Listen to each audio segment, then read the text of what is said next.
చీరాలలో చిన్న వర్షం పడితేనే చెరువుగా మారుతున్న పరిస్థితులు కొన్నున్నాయి. ఇదిగో మీరు చూస్తున్నారే, ఇది చెరువు కాదు, సాక్షాత్తు చీరాల నడిబొడ్డున ఉన్న వేలాది మంది భవిష్యత్తును తీర్చిదిద్దే హైస్కూల్ గ్రౌండ్. చిన్న వర్షానికి నీళ్లు నిలిచి ఇదిగో ఇలా తయారవుతోంది. నిన్న కురిసిన వర్షానికి నీళ్లు నిలిచి వాకింగ్ చేసేవారికి, విద్యార్థులకు ఆటంకంగా తయారైంది. చీరాలలో వీఆర్ఎస్ కాలేజ్ ప్రైవేటుపరమైన తర్వాత అక్కడ గ్రౌండ్ మూసివేయడంతో దాదాపుగా 3000 మందికి పైగా ఇక్కడ వాకింగ్ చేస్తుంటారు.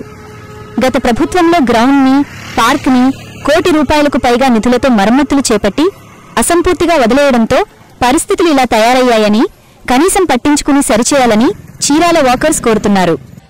అందరికీ నమస్కారం.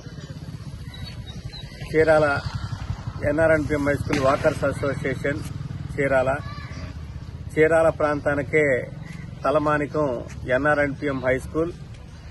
మరి 1,00,000 పైగా జనాభా కలిగిన చీరాల పట్టణంలో నడిబొడ్డులో ఉన్నటువంటి ప్రాంతము ఎన్ఆర్ఎన్పిఎం హై స్కూల్ అనేది. శని ఆదివారాలు వస్తే దాదాపు పిల్లలు అన్ని చోట్ల వికెట్లు పెట్టుకుని క్రికెట్ ఆడుకోవడము, ఫుట్బాల్ ఆడుకోవడం, వాలీబాల్ ఆడుకోవడము సర్వసాధారణం. అలాగే ప్రతిరోజు నిత్యము 2,000 మందికి పైగా చీరాల పరిసర ప్రాంత వాసులందరూ కూడా ఇక్కడ వాకింగ్ చేస్తూ ఉంటారు. ఏదైనా భారీ వర్షం పడితే ఇక్కడ నీళ్లు నిలిచిపోవడం అనేది సాధారణంగా జరుగుతుంది. అయినా కూడా దానికి అధిగమించి వచ్చిన జనం ఏదో ఒక చోట రౌండ్ చేసుకుని వాకింగ్ చేసుకుని వెళ్తున్నారు. కానీ నిన్న పడిన వర్షము చాలా పెద్ద వర్షం పడింది, నీరు బాగా నిలిచిపోయింది. కొద్దిగా దీనికి అధికారులు ఫాస్ట్ గా స్పందించి, పిల్లలు ఆడుకునే ప్రదేశం కాబట్టి కొద్దిగా ఇబ్బంది కలగకుండా ఇంకా దీనికి ఏదన్నా ప్లాన్ చేస్తే బాగుంటుందనేది మా వాకర్స్ అసోసియేషన్ తరఫున ఒక అభిప్రాయంగా మీ అందరికి తెలియజేయాలనే ఉద్దేశంతో మాట్లాడుతున్నాము.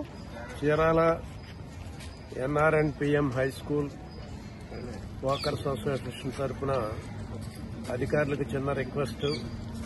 రాత్రి పడిన భారీ వర్షానికి గ్రౌండ్ లో ఎక్కువ నీరు నిలిచింది కాబట్టి ఆ నీరు కాలువలోకి వెళ్లే ఏర్పాటు చేయవలసిందిగా వాళ్ళని అభ్యర్థించడం జరుగుతుంది. ఎన్ఆర్ఎన్పిఎం హై స్కూల్ గ్రౌండ్ లో ప్రతిరోజు 2,000 మంది ఉదయం సాయంకాలం వాకింగ్ చేస్తూ ఉంటారు. అనేక మంది క్రీడాకారులు వాలీబాల్ ఏంది, క్రికెట్ ఏంది, ఫుట్బాల్ ఏంది, అనేక మంది క్రీడాకారులు ఆటలాడుతుంటారు. వాళ్ళకి వర్షం వల్ల అంతరాయం కలుగుతుంది, వాకర్స్ కూడా అంతరాయం కలుగుతుంది. గత సంవత్సరం కరణం బలరాం గారి టైంలో గ్రౌండ్ కి గ్రావిల్ అది తోలి సదును చేశారు. అయితే ఆ రోజుల్లోనే వాటం పెట్టలేదు. కొన్ని చోట్ల వాటం పెట్టిన చోట నీళ్లు నిలవకుండా వెళ్లిపోతుంది. వాటం పెట్టని చోట మాత్రం నీళ్లు నిలిచి వాకర్స్ కి, క్రీడాకారులకు అంతరాయం కలుగుతుంది. కాబట్టి అధికారులు, ప్రజాప్రతినిధులు వెంటనే స్పందించి ఈ నీరుని బయటికి పంపించి ఏర్పాటు చేయాల్సిందిగా మనస్ఫూర్తిగా కోరుకుంటా ఉంది.